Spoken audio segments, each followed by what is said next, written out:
आप देख रहे हैं वतन समाचार। इस वक्त मैं पटना बीजेपी का जो मीडिया सेंटर है वहां पर हूं। हमारे साथ सुमित शशांक जी हैं, बीजेपी के यहाँ पे प्रवक्ता हैं। सुमित जी, वतन समाचार में सबसे पहले तो आपका स्वागत। धन्यवाद। Sumit ji, India versus NDA या एनडीए वर्सेस इंडिया, कहाँ देख रहे हैं आप पूरा चुनाव?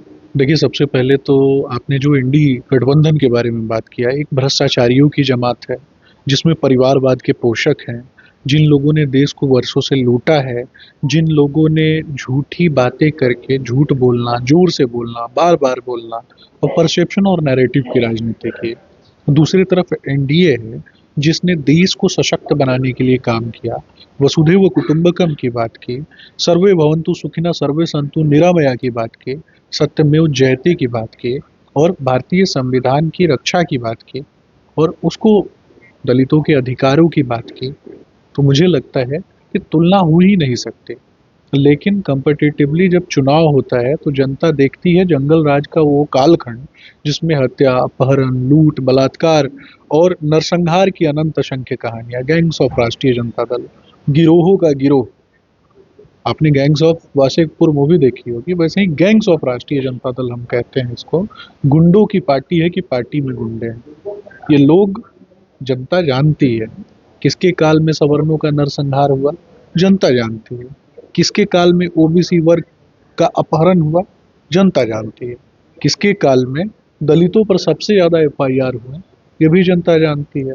लालू प्रसाद यादव उस व्यक्ति का नाम है जिसने गुंडों को एकत्रित किया, बाहुबलियों को एकत्रित किया और चोर उचक्कों को एकत्रित किया और वैसे ही चोर उचक्कों बदमाशों को एकत्रित करके गुंडा पार्टी बनाई, अपराधियों की पार्टी बनाई।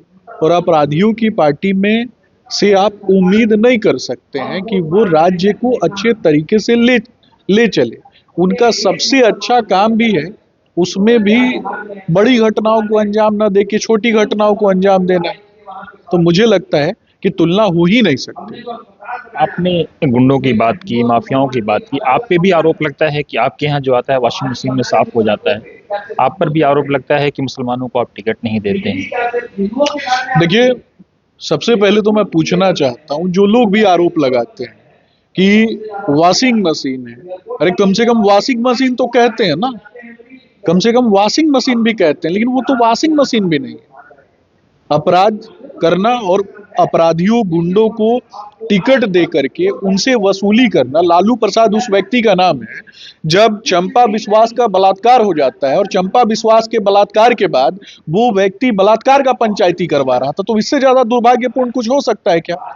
इससे ज्यादा दुर्भाग्यपूर्ण नहीं हो सकता है।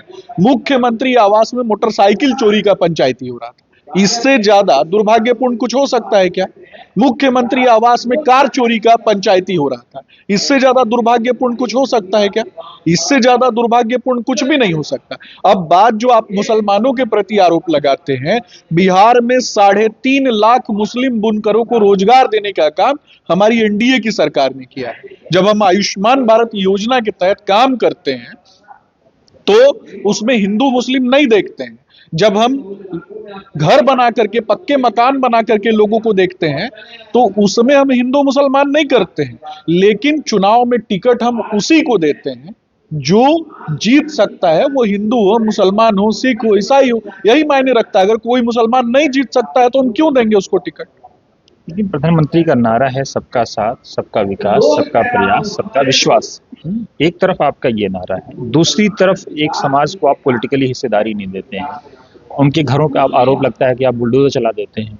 आपके नेता गिरिराज जी राम के बाद वाला रब मैं यूज भी नहीं कर सकता, उस तरह के शब्द यूज करते हैं। तो कैसे आप विश्वास में लेंगे प्रधानमंत्री अटल बिहारी वाजपेयी रहे हों या प्रधानमंत्री मोदी हों, उनकी नीतियों को, विशेषकर स्वामी विवेकानंद जो कहते थे मैं ऐसे देश से आता हूं इसने प्रताड़ित लोगों को शरण दिया है। निश्चित रूप से आरोप है। आपने पहले ही कहा कि आरोप लगते हैं, आरोप लगते रहेंगे। आरोप कुछ तो लोग कहेंगे, लोगों का काम है कहना, ये काम करते रहेंगे। ट्रिपल तलाक से मुस्लिम महिलाओं को आजादी दिलाने का काम हमने किया है। आज जब आप देखेंगे, मैंने पहले ही बोला कि आयुष्मान भारत योजना के तहत सबको लाभ पहुंचाने का काम हम करते हैं। जब हम सरकारी नौकरियां लेकर के आते हैं तो उसमें हम कैटेगराइज नहीं करते हैं कि हिंदुओं को देंगे और मुसलमानों को नहीं देंगे। ये परसेप्शन नैरेटिव की राजनीति लगातार विपक्ष पैदा करते रहता है। एमओआई समीकरण इन लोगों ने लेकर के आया, लेकिन एमओआई समीकरण में मुसलमानों को कभी मुख्यमंत्री पद पे, जब लालू जी जब जेल गए तो क्या किसी मुसलमान को मुख्यमंत्री बनाया? नहीं बनाया। क्या किसी मुसलमान को उप मुख्यमंत्री बनाया? नहीं बनाया। लेकिन सबसे बड़ी आबादी जो कि एमओआई समीकरण में है, उसके लिए तो कुछ किया ही नहीं। अब आप कहते, मैंने अपना विजन स्पष्ट रूप से, मेरी पार्टी के लोग क्या कहते हैं वो मैंने स्पष्ट रूप से बता दिया कि जो जीत सकता है उसको टिकट देंगे, जो जीत नहीं सकता है उसको टिकट क्यों देंगे? अगर मान लेते हैं किसी को भरोसा नहीं है हम पे, हम भरोसा दिलाने का प्रयास करते हैं अपनी योजनाओं के माध्यम से। लेकिन चुनाव में एक ऐसे व्यक्ति को टिकट दे दे जिसका समाज उसी को वोट नहीं करता है। मान लेते हैं कि जैसे कि आप मुस्लिम समाज से आते हैं, हमारे भाई हैं, आपको टिकट दे दे, आपका समाज अगर आप ही को वोट नहीं करता है तो फिर इसमें हमारी गलती क्या है?